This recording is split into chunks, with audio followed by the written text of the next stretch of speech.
हरे कृष्णा। आज हम सभी श्रवण करेंगे श्रीमद् भागवतम के अंतर्गत तृतीय स्कंद और अध्याय 6 श्लोक संख्या 22 नंबर श्लोक से आज हम प्रारंभ करेंगे।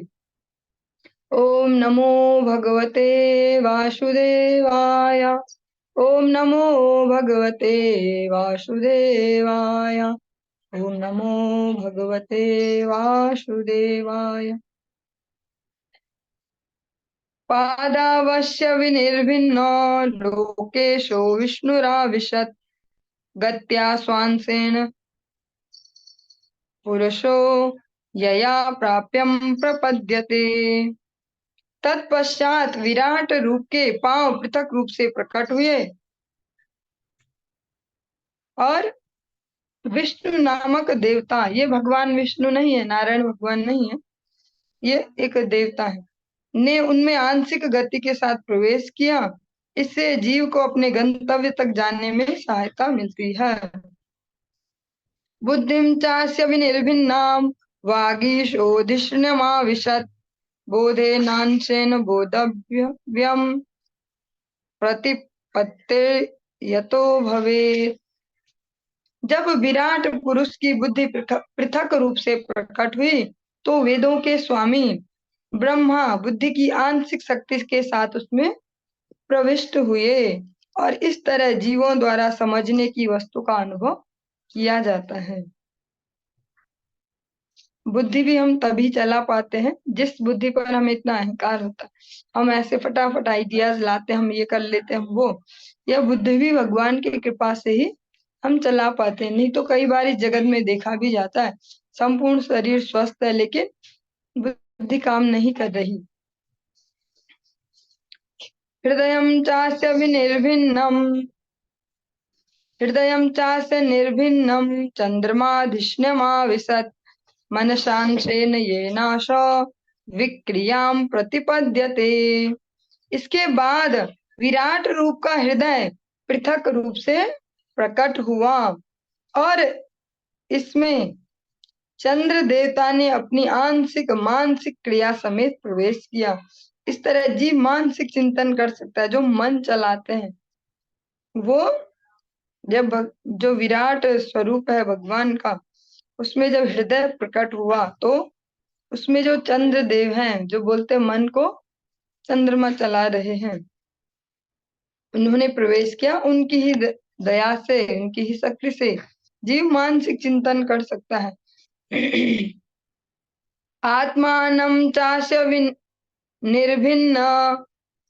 निर्भिन्नम अभिमानो अविशत् पदम कर्मणांशेन येनाश कर्तव्यम प्रतिपद्यते।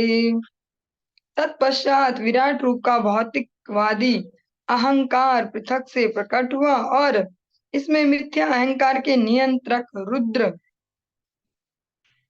ने अपनी निजी आंशिक क्रियाओं समेत प्रवेश किया, जिससे जीव अपना लक्षित कर्तव्य पूरा कर सकता है।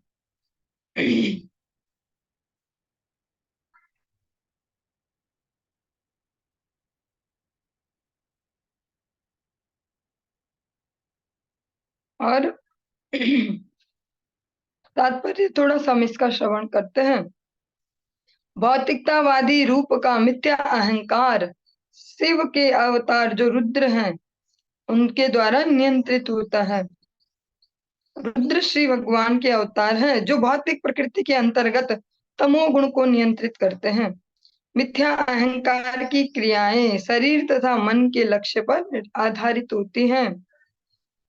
मिथ्या अहंकार द्वारा नियंत्रित अधिकांश व्यक्ति जो है वो शिव द्वारा नियंत्रित होते हैं। अधिकतर यहाँ देखा भी जाता है इस जगत में भी, जो भी अधिकतर तमोगुणियों का जो एक बहुत विशाल समूह है, अधिकतर वो यही कहते सुने जाएंगे भोलेनाथ के भक्त हैं, जब हम भोलेनाथ के भक्त हैं। जब मनुष्य अज्ञान के सूक्ष्म रूप तक पहुंच जाता है तो वह भ्रमवश अपने आप को परमेश्वर मानने लगता है। बद्धावस्था की अहंकारमयी धारणा उस भ्रामिक माया का अंतिम पास है जो संपूर्ण भौतिक जगत को नियंत्रित करती है। और सबसे बड़ा मिथ्या अभिमान जो कहा जा सकता है वो ये है कि हम ही भगवान हो गए, हम ब्रह्मास्मि। सत्वं चास्य विनिर्भिन्नं महान् धिष्ण्यमुपास्विशत् चित्तेनांशेन येनाशो विज्ञानं प्रतिपद्यते। तत्पश्चात जब विराट रूप से उसकी चेतना पृथक होकर प्रकट हुई तो समग्र शक्ति अर्थात महतत्व अपने चेतन अंश समेत प्रविष्ट हुआ। इस तरह जीव विशिष्ट ज्ञान को अवधारण करने में समर्थ होता है। शीर्ष्णोस्य द्योर्धरा पदभ्याम खम नाभेरुद पद्यत गुणानां वृत्तयो येषु प्रतीयन्ते सुरादयः। तत्पश्चात विराट रूप के सिर से स्वर्गलोक, उसके पैरों से पृथ्वी लोक तथा उसकी नाभि से आकाश पृथक पृथक प्रकट हुए। इनके भीतर प्रकृति के 3 गुणों के रूप में देवता इत्यादि भी प्रकट हुए। आत्यंतिकेन सत्वेन दिवं देवा प्रपेदिरे धराम रजस्वभावेन प्रणयो ये च नाताननु। देवतागण अति उत्तम गुण सत्व गुण के द्वारा योग्य बनकर स्वर्ग लोक में अवस्थित रहते हैं, जबकि मनुष्य अपने रजोगुणी स्वभाव के कारण अपने अधीनस्थों की संगति में पृथ्वी पर रहते हैं। तार्तीयेन स्वभावेन भगवन्नाभिमाश्रिताः उभयोरनन्तरं व्योम ये रुद्र पार्षदां गणाः। जो जीव रुद्र के संगी हैं वे प्रकृति के तीसरे गुण अर्थात तमोगुण में विकास करते हैं। वे पृथ्वी लोक तथा स्वर्ग लोक के बीच आकाश में स्थित होते हैं।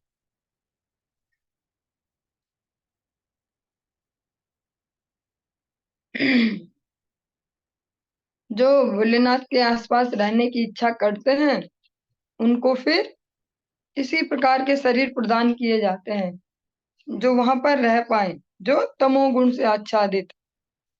और अधिकतर देखा भी जाता है कि इतिहास में भी अगर देखें मुड़कर तो जिन्होंने भी भोलेनाथ के अधिकतर जो तपस्या करने वाले हुए सतोगुण वाले बहुत ही मिनिमम होंगे, या अगर कोई ऐसे गलती से हुए सतोगुण वाले तो वो उनको वो आगे बढ़ाते हैं, उनको प्रमोशन देते हैं, उन्हें भगवान नारायण की ओर आगे भेजते हैं, उनकी भक्ति में लगाते हैं, अपने आसपास नहीं रखते। मुखतो अवर्तत ब्रह्म पुरुषस्य कुरुद्वः यस्तून्मुखत्वाद्वर्णानां मुख्यो अभूत ब्राह्मणो गुरु। हे कुरुवंश के प्रधान, विराट अर्थात विश्व रूप के मुखारविंद से वैदिक ज्ञान प्रकट हुआ। जो लोग इस वैदिक ज्ञान के प्रति उन्मुख होते हैं वे ब्राह्मण कहलाते हैं और वे समाज के सभी वर्णों के स्वाभाविक शिक्षक तथा गुरु हैं। जो हम चर्चा सुन रहे हैं आपको फिर से स्मरण दिला दूं, ये मैत्रेय मुनि और विदुर जी की हम चर्चा सुन रहे हैं, इसीलिए विदुर जी को लक्षित करते हुए मैत्रेय मुनि कहते हैं, हे कुरुवंश के प्रधान, भगवान का जो विश्व रूप है उनके मुखारविंद से वैदिक ज्ञान प्रकट हुआ और जिनकी स्वाभाविक रुचि है इस वैदिक ज्ञान के प्रति वे ब्राह्मण कहलाते हैं। जो इन वैदिक ज्ञान के आश्रय में अनुशासन में अपनी जीवनचर्या को भगवान को समर्पित करते हैं वे ब्राह्मण कहलाते हैं और वे स्वाभाविक रूप से सभी जो वर्ण है उनके गुरु हैं।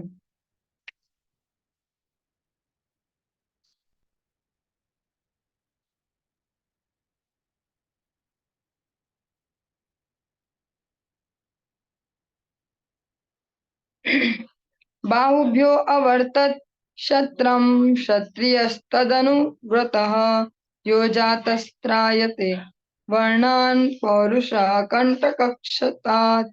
तत्पश्चात विराट रूप की बाहुओं से संरक्षण शक्ति उत्पन्न हुई और ऐसी शक्ति के प्रसंग में समाज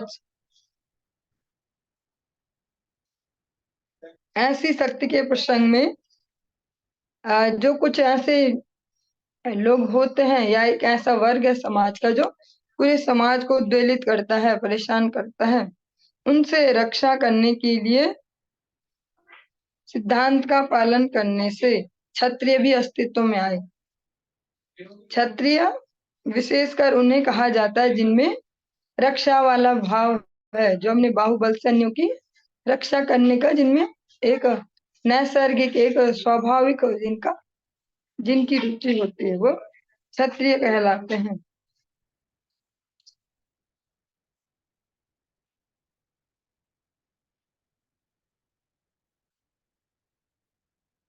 विश्व अवर्तंत तस्योर वो लोक वृत्तिकरी विभो वैश्यस्तदोद्भवो वार्ताम नृणाम या समवर्तयत्। समस्त पुरुषों की जीविका का साधन अर्थात अन्न का उत्पादन तथा प्रजा में उसका वितरण श्री भगवान के विराट रूप की जांघों से उत्पन्न किया गया। ये व्यापारी जन है, वणिक वर्ग, जो ऐसे कार्यों को संभालते ने वैश्य कहा जाता है। भगवान की जो विराट स्वरूप की जो जंघाएं हैं, उनसे जन्म मिला वणिक वर्ग को, जो व्यापार करते हैं। जो कह सकते हैं कि जो समाज है उसकी जो आवश्यकताएं हैं खाद्य से संबंधित, उनको पूरा करते हैं।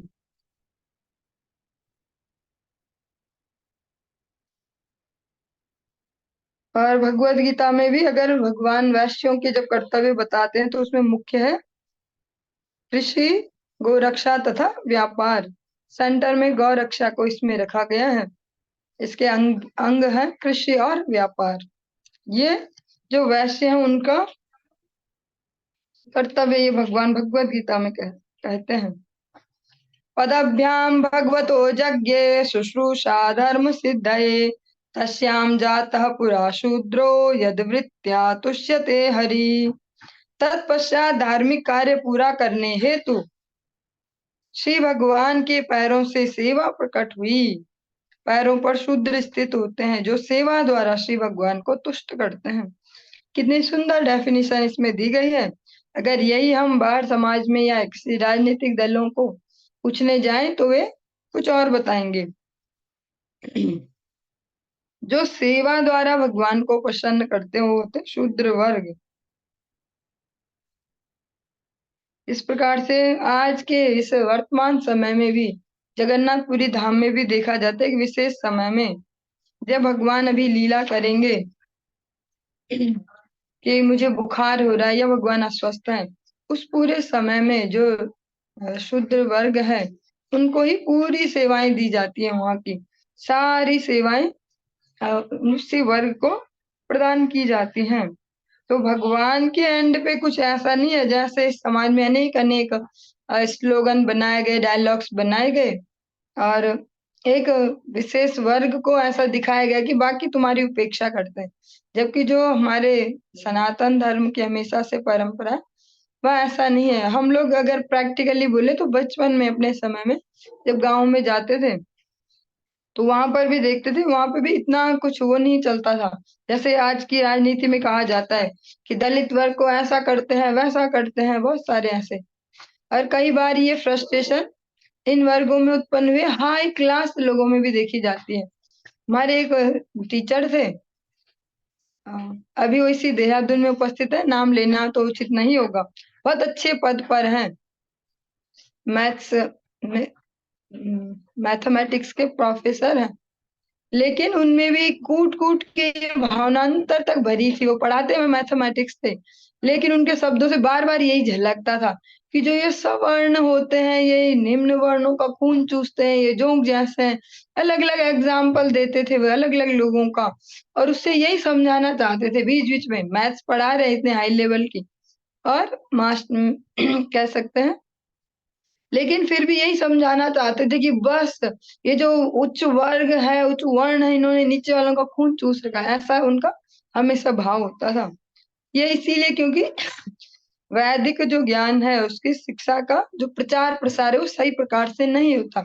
तो जीव की तो सीखने में रुचि है, कुछ ना कुछ चिंतन करेगा ही, तो उसे जहाँ से जो मिलेगा वही समझ लेगा। इसीलिए बहुत ज्यादा आवश्यक है इस वैदिक ज्ञान को समझने की और उसके शिक्षाओं को आगे प्रसारित करने की। भगवान के चरणों से शूद्र जो हैं वो उत्पन्न हुए हैं। उनका मुख्य कार्य है सेवा के द्वारा श्री भगवान को प्रसन्न करना।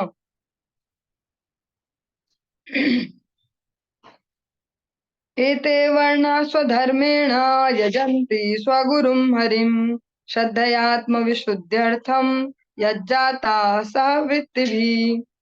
ये भिन्न भिन्न समस्त सामाजिक विभाग अपने अपने वृत्तिपरक कर्तव्यों तथा जीवन परिस्थितियों के साथ पूर्ण पुरुषोत्तम भगवान से उत्पन्न होते हैं।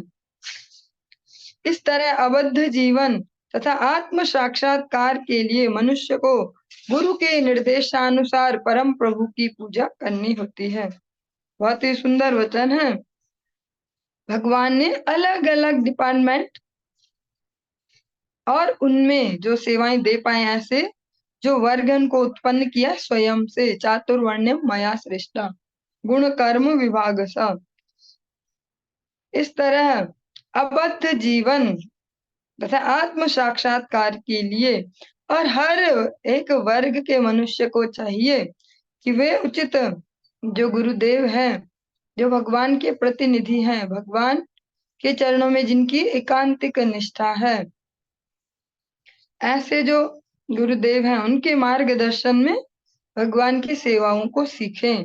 वही उन्हें उचित प्रकार से सेवा प्रदान कर पाएंगे भगवान की, क्योंकि भगवान की भी सेवाएं अलग अलग प्रकार की हैं, वहाँ सबकी आवश्यकता है। जो दिमाग चला सकते हैं उनकी भी आवश्यकता है, जो शरीर चला सकते हैं, जो अपना बाहुबल दिखा सकते हैं उनकी भी आवश्यकता है, जो मनी वाला माइंड सेट है जिनका उनकी भी आवश्यकता है। जिनकी सेवाओं में रुचि, हमें तो बस सेवा पसंद है। जैसे कई बार देखते हैं अलग अलग धामों में या कहीं पर भी, तो बहुत सारे ऐसे भी भक्त होते हैं जिनकी सेवाओं में ही रुचि है कि भाई हमें तो बर्तन धोने में सेवा दे दो, हमें सफाई की सेवा दे दो, हमें ये। तो वहां पर जो हम बाहर से जिन वर्णों की बात करें उनका वहां पर कोई लेना देना नहीं है। वो व्यक्ति का अपना एक निजी स्वभाव है जो स्वाभाविक उसकी जो रुचि है।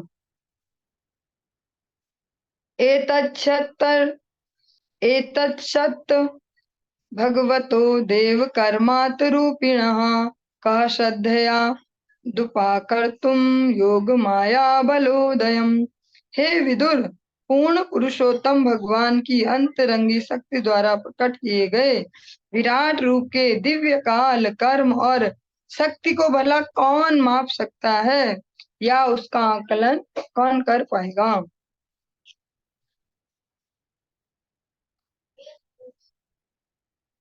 इसमें जो ये भगवान का विराट स्वरूप जिसकी हम अवधारणा सुन रहे हैं अभी, इसमें भगवत गीता से श्री अर्जुन के मुख से ये एग्जाम्पल लिया गया है। अर्जुन ने जो भगवान का विराट स्वरूप देखकर कहा था, अनेक बाहूदर वक्त्र नेत्रम पश्यामि त्वाम सर्वतो अनंत रूपम नान्तं न मध्यम न पुनस्तवादिम पश्यामि विश्वेश्वर विश्वरूपा। हे विश्वेश्वर, हे विश्वरूप, हे ब्रह्मांड के स्वामी, मैं सभी दिशाओं में असंख्य हाथ, शरीर, मुख तथा आंखें देख रहा हूँ और वे सभी अनंत हैं। मैं इस रूप का न तो अंत पा सकता हूँ, न अध्य न मध्य नहीं आदि। वो ऐसा स्वरूप नहीं है कि जिसको अर्जुन देख ले और अच्छा मैंने देख लिया। उनका कहीं से आदि नहीं दिख रहा, मध्य नहीं दिख रहा, अंत नहीं दिख रहा। भगवान इस प्रकार से संपूर्ण जगत जो जहां तक अर्जुन देख सकते हैं वहां तक भगवान का वो विराट स्वरूप फैला हुआ है।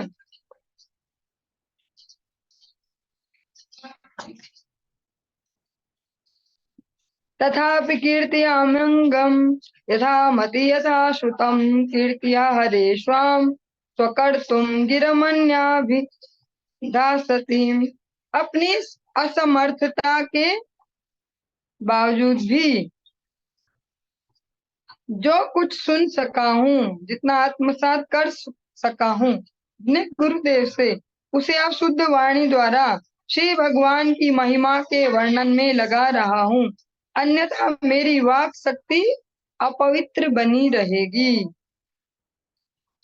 मैत्रेय मुनि बहुत ही सुंदर बात यहाँ पर कहते हैं कि अपने गुरुदेव के मुख से मैं जितना सुन सका हूँ, जितना मैं सुन पाया हूँ, और उसमें से भी जितना मैं समझ पाया हूँ, जितना आत्मसात कर पाया हूँ, मेरी कोई सामर्थ्य नहीं है। फिर भी मैं इसको भगवान, जो ये मेरी वाणी है, मुझ में पर्सनली कोई सामर्थ्य नहीं है, लेकिन अपने गुरुदेव की कृपा से मैं उन भगवान की जो महिमा का जो गुणगान है उसमें इस वाणी को लगा रहा हूँ। अन्यथा मेरी वाक शक्ति अपवित्र बनी रहेगी, वरना जो मेरे ये बोलना है ये कैसा हो जाएगा, मेंढक के जैसा हो जाएगा। मेंढक का बोलना सुन के कोई खुश नहीं होता, कभी भी कोई एक प्राणी नहीं मिलेगा जो खुश होगा। सब लोग जैसे सुनेंगे तुरंत लग जाएंगे, देखो देखो कहाँ मेंढक है, कहाँ मेंढक है, सांप ना आ जाए इसके पीछे, ऐसे ऐसे विचार चलने लगेंगे। मैत्रेय जी कहते हैं कि अगर मैं इस वाणी से भगवान का गुणानुवाद ना करूं, गुणगान ना करूं, महिमा वर्णन ना करूं, तो ये अपवित्र रह जाएगी। इसकी पवित्रता के लिए मैं इसको भगवत सेवा में लगा रहा हूँ।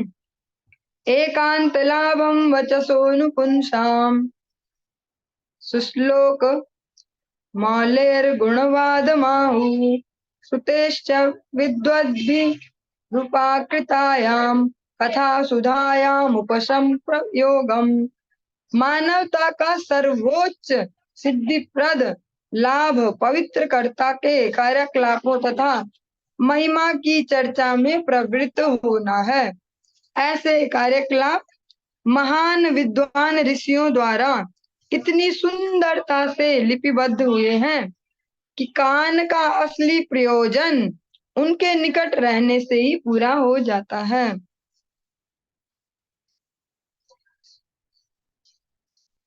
जो मानवता का जो सर्वोच्च लक्ष्य है, जो हमें मानव शरीर प्राप्त हुए हैं, जो इनका सर्वोच्च लक्ष्य है वो क्या है? भगवान की जो पवित्र लीलाएं हैं और भगवान की जो महिमा है उसकी चर्चा करना आपस में और उसको सुनना। ऐसे जो भगवान की ऐसी दिव्य लीलाएं हैं वो विद्वान ऋषियों ने उनको बहुत अच्छे से रिटर्न किया है हमारे लिए कि कान का असली प्रयोजन उनके निकट रहने से ही पूरा हो जाता है। और जब हम भक्तों के सन्निकट रहते हैं तो जो कानों का असली प्रयोजन है, जो कह सकते हैं आज के इस जगत में अगर कहें कि पैसा वसूल, हर चीज में जैसे हम देखते फायदा हुआ कि नहीं, अच्छा 10 रुपए की चीज खरीदी, पैसे वसूल कर लिए ना 10 रुपए, ऐसे तो इन कानों का भी पैसा वसूल तभी है जब ये भगवत कथाओं के श्रवण में लगेंगे। आत्मनो अवसितो वत्सा महिमा कविनादिना संवत्सर सहस्त्रांते धिया योग विपक्कया। हे पुत्र, आदि कवि ब्रह्मा 1000 दैवी वर्षों तक परिपक्व ध्यान के बाद केवल इतना जान पाए कि श्री भगवान की महिमा अचिंत्य है। मैत्रेय मुनि विदुर जी को कहते हैं कि जो ब्रह्मा जी हैं वे भी 1000 दैवी वर्षों तक, हमारे यहाँ के 1000 वर्ष नहीं, वो इतना सिंसियरली ध्यान कर रहे हैं, फिर भी केवल इतना ही जान पाए। क्या जान पाए? कि भगवान की जो महिमा है वो अचिंत्य है, मीन्स हमारे चिंतन से परे है। हम दिमाग चला के भगवान की महिमा को कैच नहीं कर पाएंगे। हमने दिमाग चलाए चलाए हम समझ गए अब भगवान क्या है।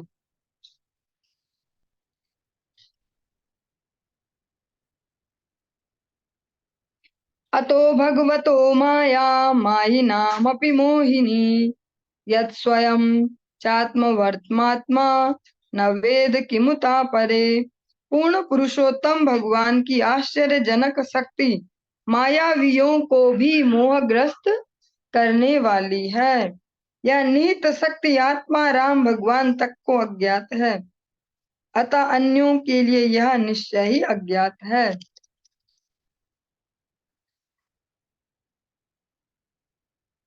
जो पूर्ण पुरुषोत्तम भगवान है श्री कृष्ण, जो उनकी आश्चर्यजनक जो शक्तियां हैं, वे जो बड़े बड़े मायावी हैं उनको भी मोहग्रस्त करने वाली हैं।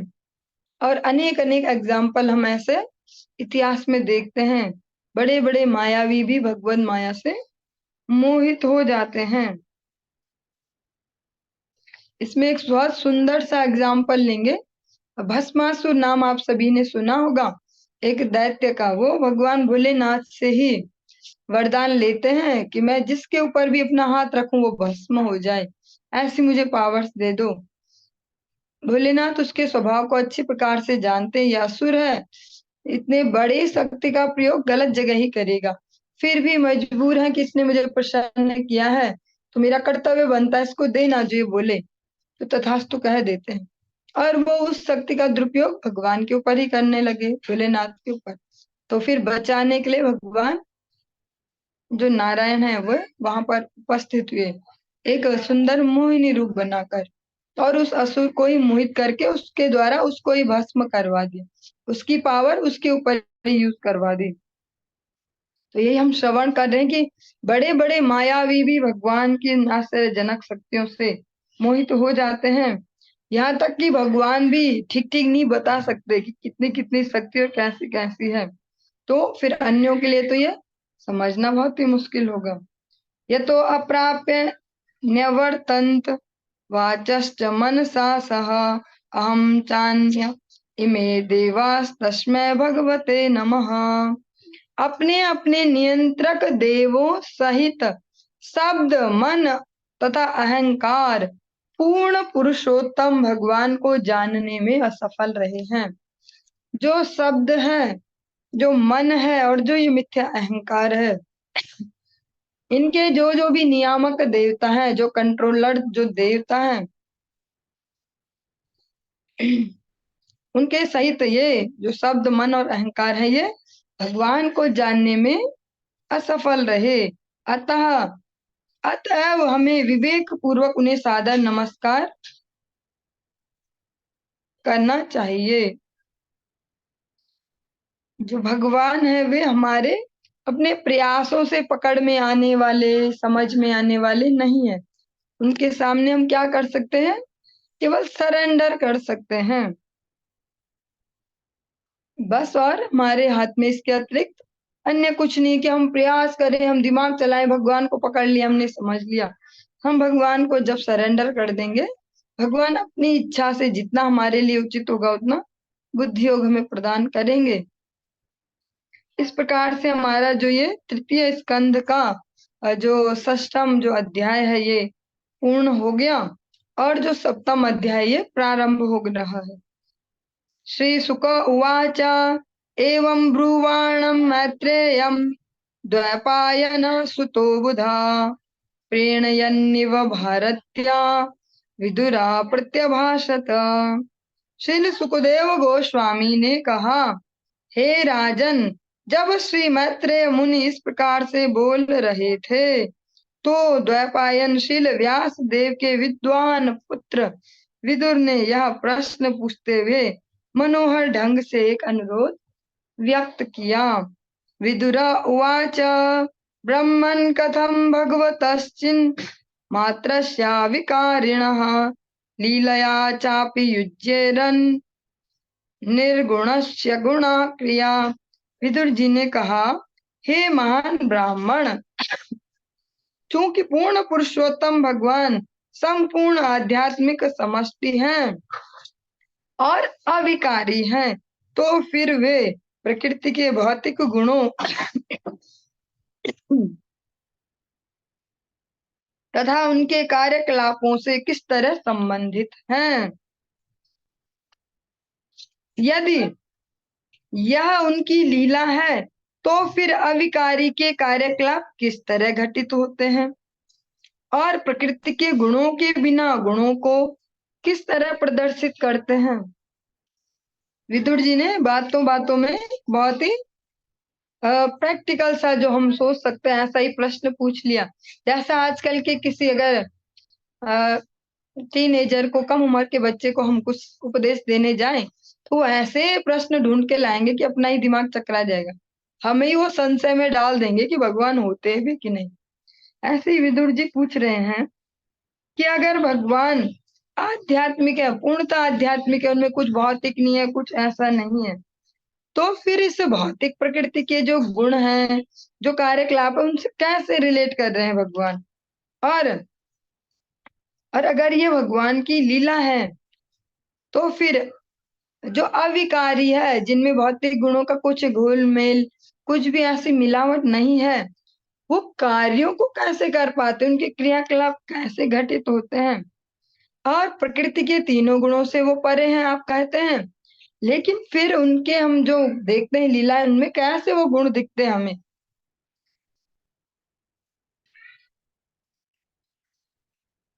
क्रीडायामुद्यमो अर्भस्य कामश्चि क्रीडिशान्यत स्वतस्तृप्तस्य च कथम निर्वृत्तस्य सदान्यतः।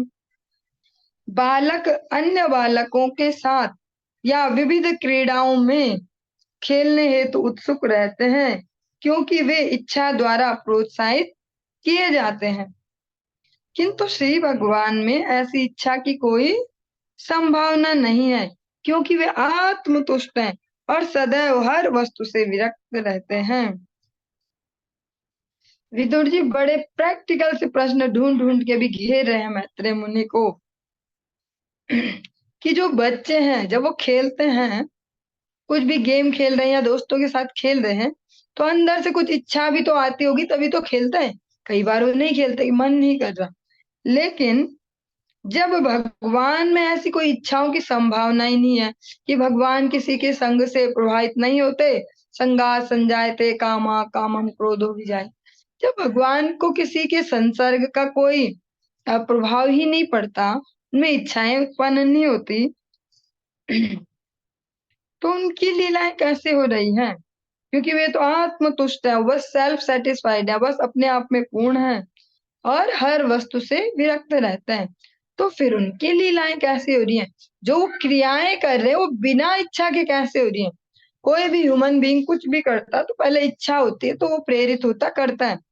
भगवान तो भौतिक गुणों से परे हैं, उनमें ऐसी इच्छाएं नहीं होती, फिर उनकी लीलाएं कैसे हो पा रही हैं। अस्त्राक्षीद भगवान विश्वम गुणमयात्म मायया तया संस्थापयत्येत भूयः प्रत्यपि धास्यति। श्री भगवान ने प्रकृति के तीन गुणों की उनके आश्रय में रहने वाली शक्ति द्वारा इस ब्रह्मांड की सृष्टि कराई। वे उसी के द्वारा सृष्टि का पालन करते हैं और पुनः पुनः उसका विलय भी करते हैं। देशतः कालतो यो अशावस्थातः स्वतोन्यतः अवि अविलुप्ताव बोधात्मा सयुज्यता जया कथम। शुद्ध आत्मा विशुद्ध चेतना है और वह परिस्थितियों, काल, स्थितियों, स्वप्नों अथवा अन्य कारणों से कभी भी चेतना से बाहर नहीं होता, तो फिर वह अविद्या में लिप्त कैसे होता है। कि जब भगवान हमेशा विशुद्ध है, तो वे जो अविद्या में जो दिख रहे हैं हमें, हमारे जैसे कार्य करते हुए कैसे दिख रहे हैं, कि वह अविद्या में लिप्त से जो हमें दिख पा रहे हैं, प्रतीत हो रहे हैं। भगवान एक एव सर्वक्षेत्रेष्वस्थितः अमुष्य दुर्भगत्वं वा क्लेशो वा कर्म भी कुतः। श्री भगवान परमात्मा के रूप में हर जीव के हृदय में स्थित रहते हैं, तो फिर जीवों के कर्मों से दुर्भाग्य तथा कष्ट क्यों प्रतिफलित होते हैं। और विदुर जी ने तो जैसे ऐसे कह सकते डिबेट शुरू कर दी है उनसे। मैत्रेय मुनि को भी घेर रहे हैं अलग अलग प्रकार के प्रश्न ला ला के। श्री भगवान परमात्मा के रूप में प्रत्येक जीव के हृदय में, जब भगवान परमात्मा रूप से प्रत्येक देहधारी के हृदय में स्थित हैं, तो फिर जीवों के दुर्भाग्य के कर्मों से दुर्भाग्य और कष्ट क्यों प्रतिफलित होते हैं। फिर जो जीव जो भी कर्म कर रहे हैं उनके रिजल्ट के रूप में उन्हें दुर्भाग्य या कष्ट क्यों मिल रहा है, जबकि हृदय में तो भगवान बैठे हैं।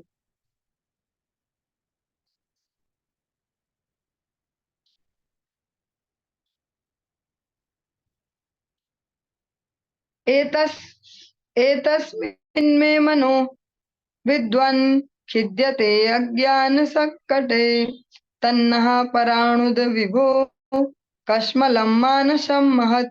हे महान एवं विद्वान पुरुष, मेरा ज्ञान इस अज्ञान के संकट द्वारा अत्यधिक मोहग्रस्त है, इसलिए मैं आपसे प्रार्थना करता हूँ आप इसको स्पष्ट करें।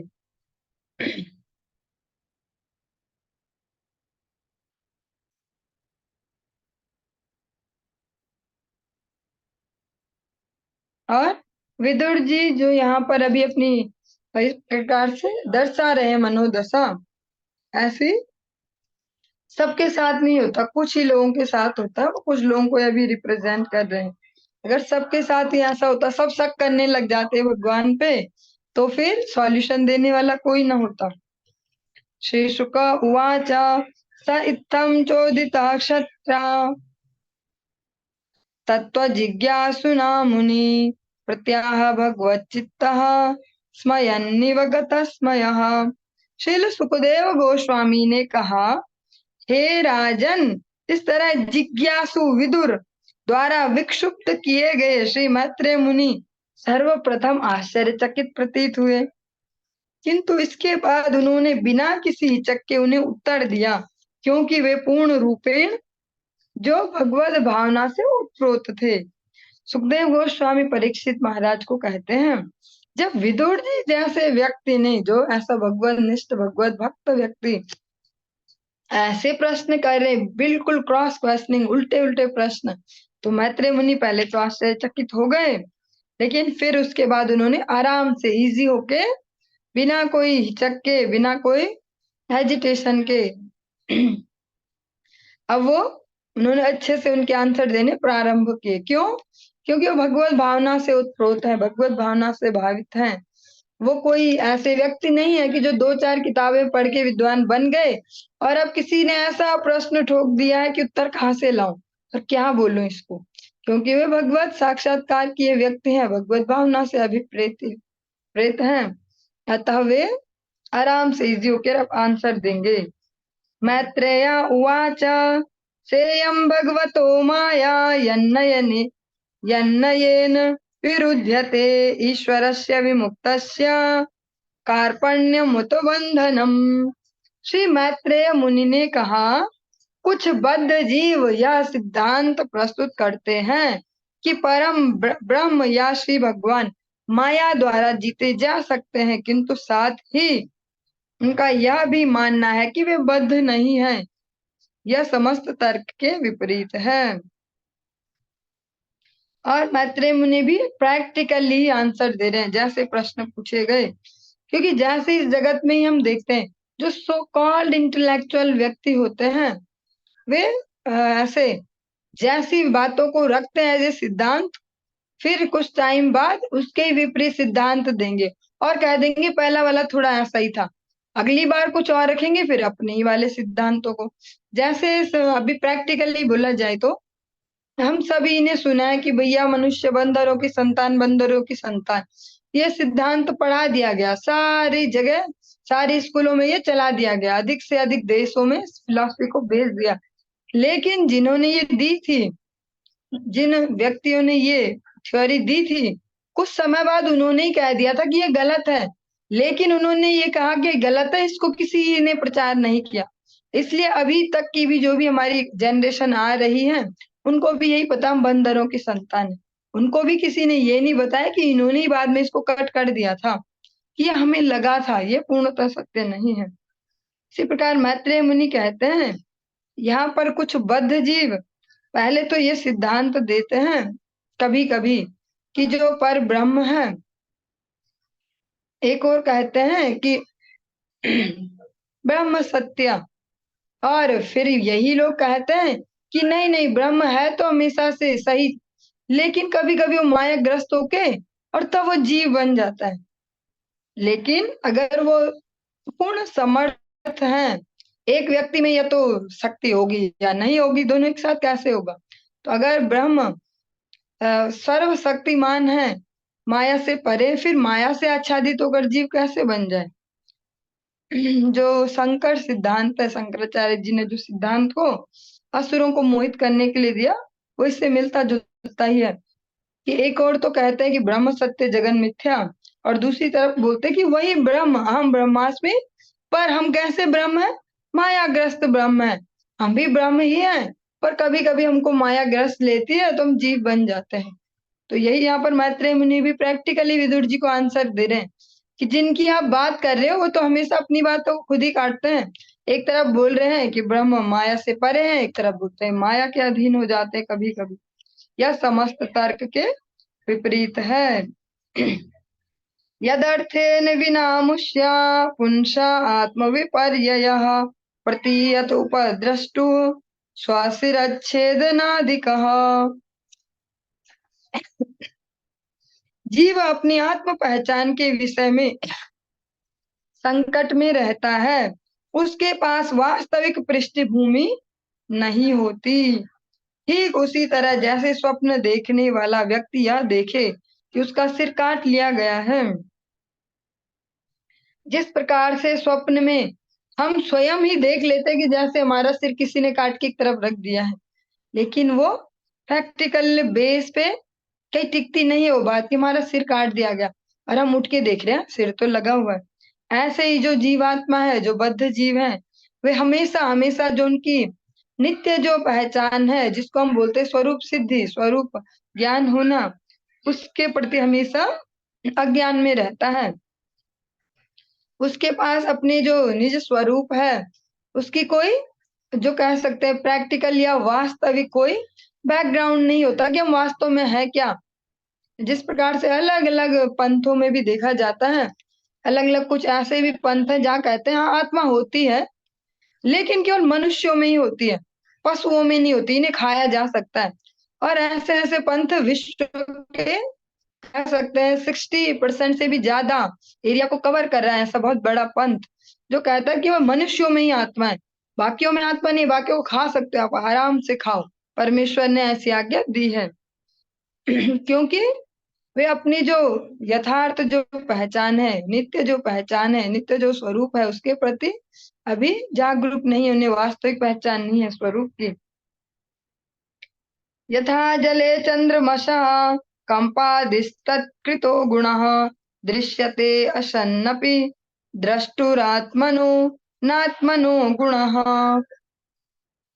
जिस तरह जल में प्रतिबिंबित चंद्रमा जल के गुणों से संबंधित होने के कारण देखने वाले को हिलता डुलता प्रतीत होता है, उसी तरह पदार्थ से संबंधित आत्मा पदार्थ के समान प्रतीत होती है। जैसे अगर हम किसी तालाब में या किसी सरल सा एग्जाम्पल है, किसी थाली में भी परात में पानी ले ले और चंद्रमा का प्रतिबिंब देख रहे हैं, तो हिल रहा है वो चंद्रमा उसमें, लेकिन वास्तव में नहीं हिल रहा। इसी प्रकार जो जीवात्मा है, वो जिस प्रकार के भी पदार्थ, जिस प्रकार का भी संसर्ग, जिस प्रकार का भी संग करता है, उसी प्रकार से वो प्रतीत होता है। सवै निर्वृत्ति धर्मेण वासुदेवानुकंपया भगवद भक्ति योगेन तिरोधत्ते सनरिह। किंतु आत्म पहचान की उस भ्रांति को भगवान वासुदेव की कृपा से विरक्त भाव से श्री भगवान की भक्तिमय सेवा की विधि के माध्यम से धीरे धीरे कम किया जा सकता है। ध्यान से श्रवण करेंगे। श्रीमद् भागवतम एक स्पष्ट ग्रंथ है, प्रैक्टिकल, उसमें ऐसा कुछ नहीं है कि वो सो कॉल्ड स्पिरिचुअलिटी के नाम पे हमें भ्रमित कर रहे हैं कि बस सुना दिया ऐसा भगवान होता है, हम होते हैं, हो गया। प्रैक्टिकल बेसिस पे जो जीवात्मा है उसको अपने स्वरूप का वास्तविक ज्ञान कब होता है? वासुदेवानुकंपया, स्पष्ट कहा जा रहा है भगवान वासुदेव की कृपा से, जब विरक्त भाव से, विशेष अनुरक्ति से भगवान की सेवा करे।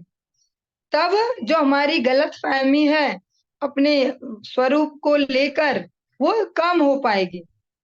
और इस पर क्वेश्चनिंग नहीं उठाई जा सकती कि क्यों भगवान की सेवा करेंगे तभी समझ पाएंगे, हम तो बिना सेवा के समझना चाहते हैं, बताओ हमें क्या है आत्मा, कैसी होती है, ऐसे। क्योंकि इस जगत में भी हम देखते हैं, हम सब कितने विनम्र हैं इस जगत में कुछ भी सीखने के प्रति। जब भी इस जगत में कोई भी फील्ड में कुछ भी हमें सिखाया जाए तो हम बड़ी विनम्रता से सीखते हैं, वहां पर फिर क्रॉस क्वेश्चनिंग नहीं करते। जो फंडामेंटल जो वैल्यूज है, जो बेसिक जो कंसेप्ट है, उससे कभी छेड़छाड़ नहीं करते। कभी कोई व्यक्ति क्रिकेट खेलने जाए, उसे क्रिकेटर बनना है, क्या वो कभी भी क्रॉस क्वेश्चनिंग करता है अपने कोच से, या कोई टीम का प्लेयर अपने टीम मेंबर से या अंपायर से, या जो मैनेजर है टीम का, या जो उस खेल मंत्रालय का जो मंत्री है, उससे कभी जाकर बोला आज तक किसी प्लेयर ने कि 3 ही स्टंप क्यों होंगे? पहले मुझे बताओ 3 ही स्टंप क्यों होंगे तभी खेलूंगा मैं। 4 क्यों नहीं होते या 2 क्यों नहीं होते? 2 भी तो बहुत थे। 3 ही क्यों होते हैं? बॉल का साइज यही क्यों है? बैट इसी साइज का क्यों हो? पहले मुझे बताओ। जो ये पिच है इसकी जो मेजरमेंट है ये इतनी क्यों है? मुझे बताओ तब मैं खेलूं। मैं नहीं खेलता वरना। अगर गलती से वो ऐसा बोल ले, उसको 2 लात मार के भगा दिया जाएगा, बेइज्जती करके बाहर निकलो, मूर्ख कहीं से आ गए जिनको बेसिक भी नहीं आता, आगे प्लेयर बनने, ऐसा बोला जाएगा। या अगर कोई बच्चा स्कूल में पढ़े और टीचर उसको बताए कि ये जो शेप है ना, ये एक ऐसी लाइन, एक ऐसी और एक बीच में कट, इसको ए बोलते हैं, वो फिर वहां पर क्वेश्चनिंग नहीं करता। इस जगत में आज तक किसी ने क्वेश्चनिंग नहीं की कि ए ऐसा ही क्यों बनता है, हम ए ही क्यों बोले इसको, हम इसको बी बोलेंगे, बी को ए बोलेंगे। कभी नहीं। जो बेसिक कंसेप्ट है उससे कोई छेड़छाड़ नहीं करता, उसके प्रति क्रॉस क्वेश्चनिंग नहीं करता। या अगर हम साइंस पढ़ने जाएं, साइंस की अलग अलग जो भी शाखाएं पढ़ने जाएं, फिजिक्स की पढ़ने जाएं या केमिस्ट्री की लैब में अगर हम जा रहे हैं, हमें जो बता दिया गया है कि बेटा जो ये आपकी परख नली है इसको डायरेक्ट हीट नहीं करना, पहले ये जाली लगेगी हाँ लैंप के ऊपर, तभी हीट करेंगे। तो हम वहां पर क्रॉस क्वेश्चनिंग नहीं करते कि नहीं नहीं मुझे तो डायरेक्ट ही करना है। और गलती से अगर कर देते हैं तो जो डायरेक्ट हीट कर देता है उसको तुरंत भगा देते हैं। और उनमें से एक मैं भी हूँ, मैं भी ये कर चुकी हूँ, डायरेक्ट ऐसे हम हीट करेंगे और फिर भागो। तो ऐसा ही इस जगत के प्रत्येक फील्ड में जो भी बेसिक फंडामेंटल, जो बेसिक कंसेप्ट, उसको सब एक्सेप्ट करते हैं बड़ी विनम्रता के साथ। लेकिन जहां बात आती है आत्मा के स्वरूप की, जो वैदिक ज्ञान की, जो बुक्स हमने देखा भी नहीं कि किसने लिखी, ये नहीं कि हमारे जनरेशन की किसी ने लिख दी, और सार्वभौमिक लेवल पर स्वीकार्यता है जिनकी, ये नहीं है कि हमारे संप्रदाय में मानी जाती है भागवतम, ऐसा तो नहीं है। संपूर्ण जगत में उसका आदर है।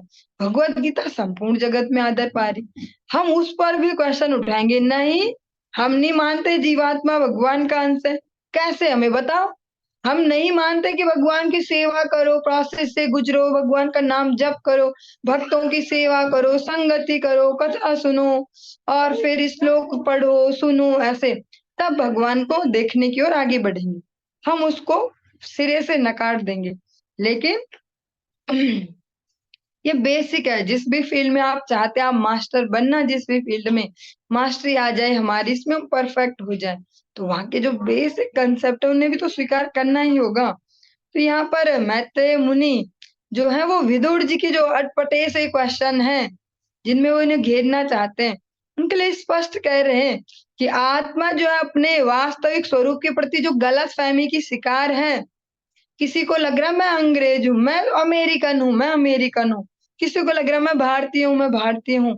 किसी को लगता है मैं पुरुष हूँ, मैं स्त्री हूँ, ये जो जो भी हमें को कुछ भी लगता है, ऐसे अलग अलग ये सारी गलत फहमियां तभी दूर होंगी कब, जब उचित प्रोसेस से गुजरेंगे। और प्रोसेस क्या है?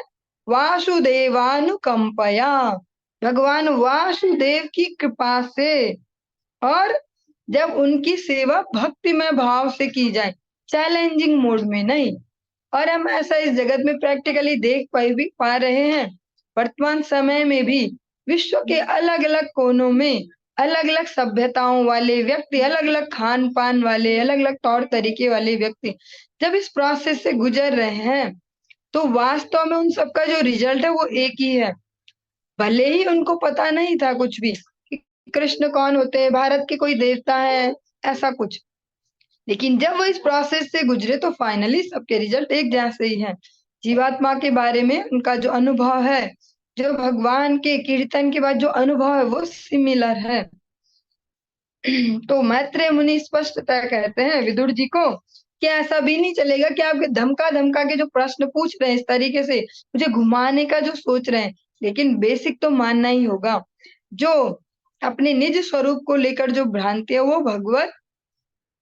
भगवान के शरणागति के बगैर उससे दूर नहीं हो पाएगा कोई भी जीवात्मा। हरे कृष्ण।